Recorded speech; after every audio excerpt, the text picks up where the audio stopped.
We're often impatient in the practice. We want to go straight to insight, straight to the solution of all our problems, so we then can go back home and get on with the rest of our lives.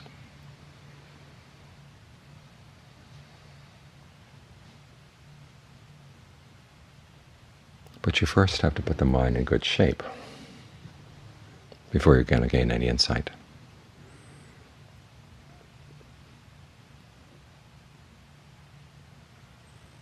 You have to feed it well. That's what concentration is all about.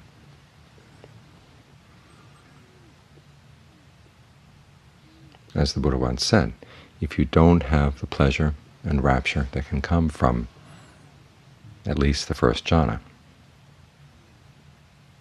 you're always going to be tempted by sensuality. Even if you understand the drawbacks of sensual pleasures, the drawbacks of sensual desires. If you don't have this alternative way of finding happiness, you're going to go back to your old ways.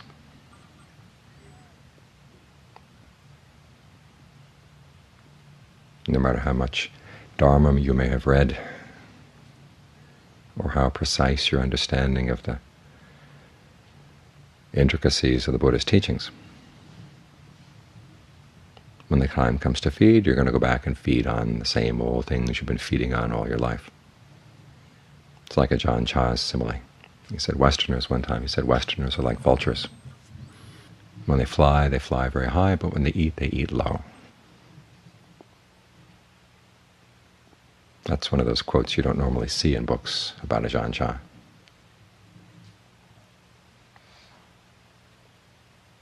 But it was very insightful, because we do tend to overlook the need for the groundwork that's provided by concentration.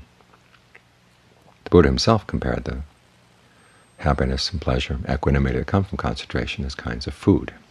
He has the image of a fortress at the edge of a frontier, and different qualities in the path correspond to different aspects of the fortress. There's discernment, which is like a slippery wall that the enemy can't climb up.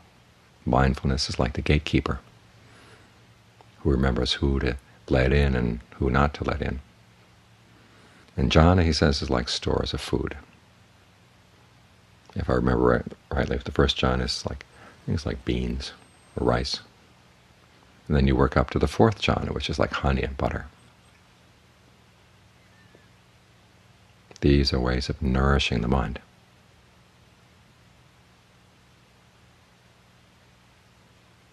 And providing for the mind's right livelihood. Even if you don't have any higher levels of insight, at least you're finding pleasure in a blameless place.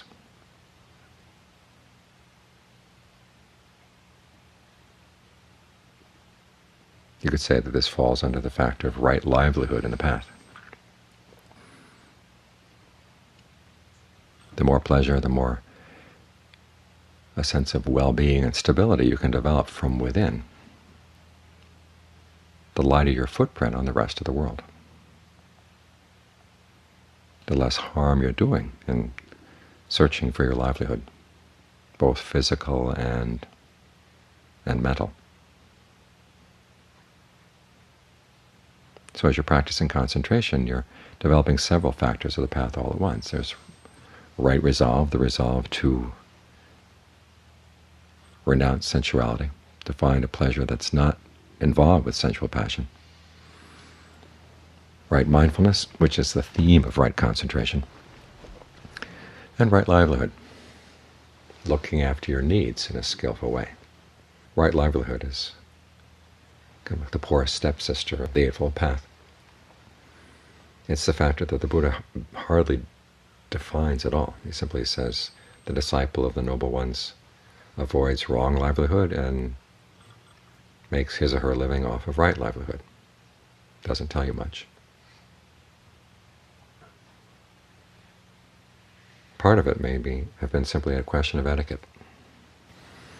There's only one passage in the canon where the Buddha clearly comes out in a general statement that there are 5 types of wrong trade: trading in poison, trading in weapons, trading in intoxicants, trading in meat, and trading in human beings as slaves. The disciple of the Noble Ones avoids those kinds of trade. You don't set yourself up with a shop to sell alcohol or poison or weapons, meat or slaves. But otherwise, the Buddha is very circumspect about talking about different people's occupations.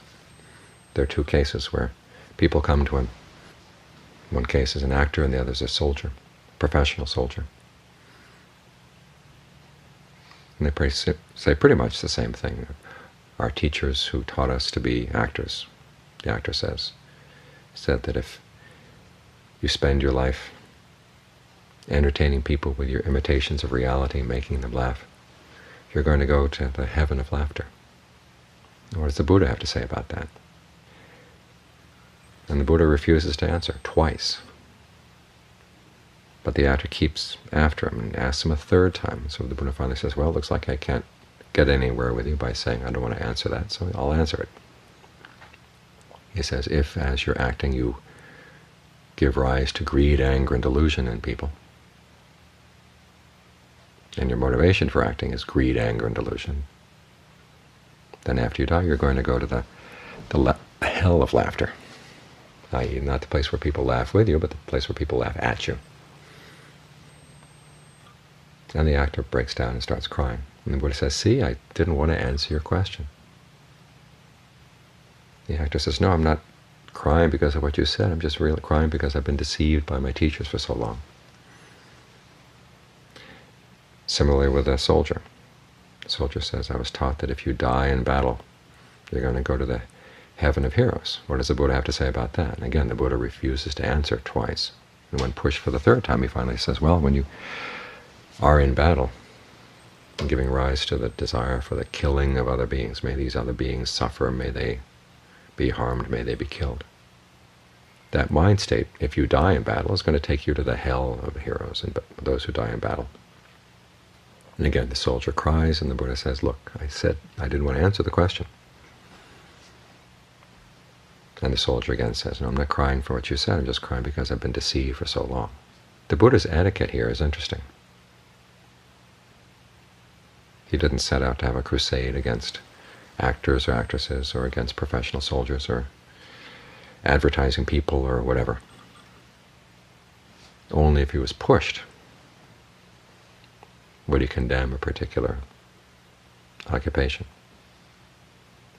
Otherwise, what he would have you do is have you reflect on your means of livelihood. Is it harming other beings? Does it involve lying? Does it involve unskillful mental states? If it is, maybe you should look for another occupation. This may have been one of the reasons why the Buddha had that etiquette, because a lot of people are stuck in their occupation. It's going to take a while for them to disentangle themselves if they find that it's unskillful. But there is another side to livelihood, and that's looking at your attitude towards what you consume. This is one of the reasons why we have that chant every evening, looking back on our use of the requisites during the day. Why did you use the requisites? Actually, that chant is for when you didn't reflect while you were using the requisites. Actually, it's best if you reflect while you're eating. Why are you eating now? When you put on your clothes, why are you putting these clothes on? When you fix up your house, why are you fixing up your house in this way? When you take medicine, why are you taking medicine, this particular medicine now? What's your motivation? And he reminds you of the ideal motivation. You wear clothing to protect yourself from the elements, to cover up the parts of body that cause shame. You take food not for putting on bulk, not for the fun of it, because after all, those who provided the food that you're eating didn't provide it in fun. The farmers who worked, the animals that gave up their lives. You take the food simply so that you can continue practicing. So you can eliminate hunger pains, and yet at the same time not overstuff yourself so that there's the pain that comes from eating too much. You're not eating just for the flavor of the food. You're eating simply for the nourishment of the body, so you can practice in ease. With shelter, you're supposed to have shelter simply to protect yourself from the elements and to provide a place where you can be quiet. Find some privacy so you can practice. And again, for medicine, to eliminate pain and to maintain freedom from disease. That's all. And when you think about these things, what this does, it forces you to look at your impact when you eat, when you buy clothing, when you buy any of these things and use them. What is your impact on the world? Because the fact that you're alive and breathing means that you have a lot of needs, and the needs can be met only by relying on others. What way can you rely on others so that you're not harming them, causing them unnecessary pain?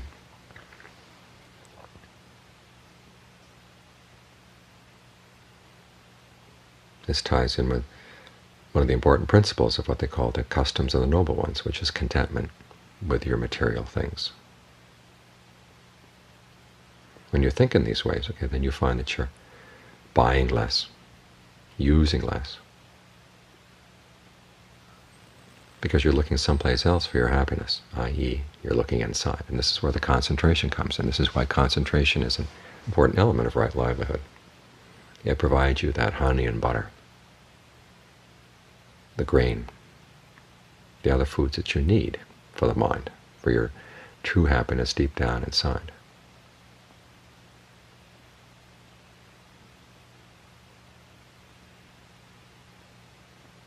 At the same time, this happiness provides you with a good foundation for the insights that are going to come as you start looking at the various ways in which you keep on taking birth. Because again, the fact that you're taking birth is placing a burden on other beings, a burden on the world.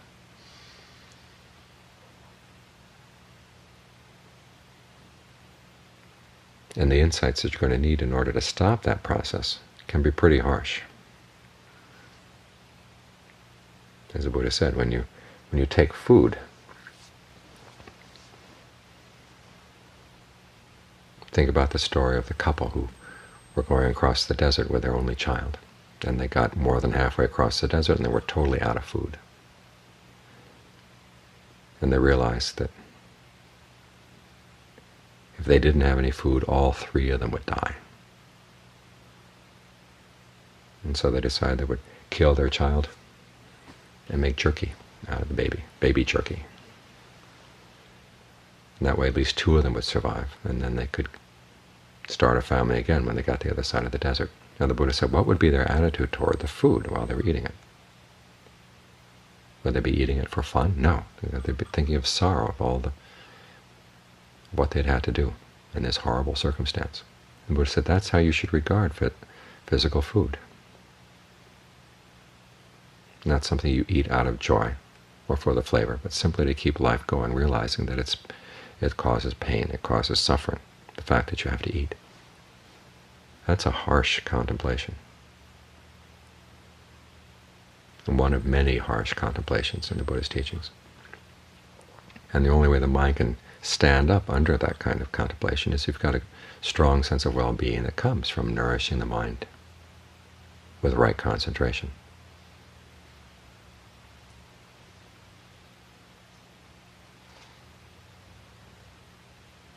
As otherwise, the insights that can come from meditation, if you don't have a good solid foundation like this, can be disorienting and destabilizing.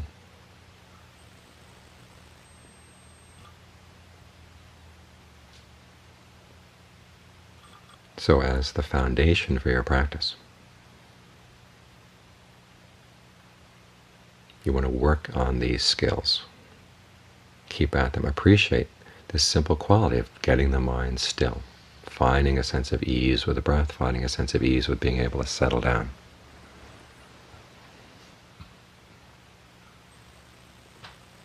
Simply by breathing and gaining sense of well-being, rapture, equanimity when you need them. In this way you nourish the mind with good food. It's right livelihood in the highest sense. So you're in a position where, while you're alive this time around, you